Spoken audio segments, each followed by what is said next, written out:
He was a lieutenant in Rescue 4, which is it's a specialized unit. It's outside the city in the boroughs. It's in Queens. He had been a firefighter for 20 years. He was actually eligible to retire in July, which of course he did not want to do. He really loved his job and he was very good at it. He was very well trained. He had been trained in all different kinds of rescues, rope rescues, confined space. He was a trained scuba diver. He was part of FEMA Urban Search and Rescue.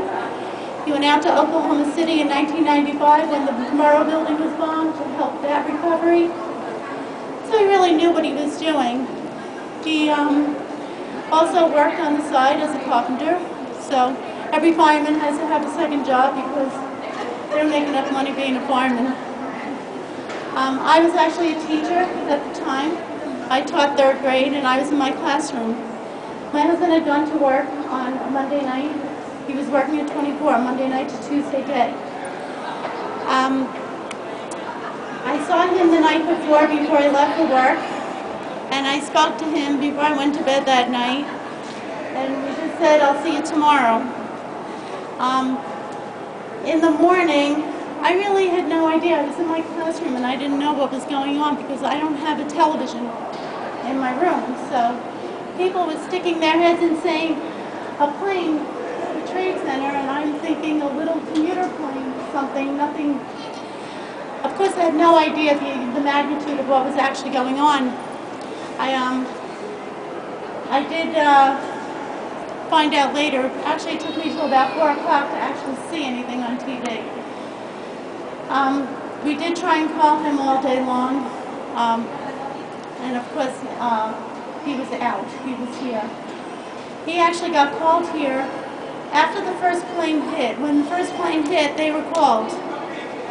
So by the time he got here, the South Tower had been hit, the second plane hit. They actually parked, you see the Millennium Hotel, next to it there is the St. Paul's Chapel. They actually parked behind there and walked down. They checked in at the command station, which was right on this corner, and he had with him 8 other men because it was a change of tour. All this was going on. So the guys who were supposed to go home didn't, and the guys who were coming in jumped on the truck. So there were 9 of them, and all 9 of them were killed. And every man who responded in every rescue company in the city was killed. When he got here, he checked in. He was told to go to the lobby of the South Tower, which he did. From different people I spoke to, they said he brought his men across the street here to keep them out of the falling debris. And he lined them up against the side of the building. And he went down and spoke to each one of them individually before they started walking around towards the South Tower, which is right about where we began our tour. They were in the lobby of the South Tower, I estimate to be about 20 minutes before the building collapsed. They were told to get people out of the elevators, you know, the power filled, and they were trying, the jet fuel was coming down the elevator shafts. They're trying to get everybody out of those elevators when the building collapsed.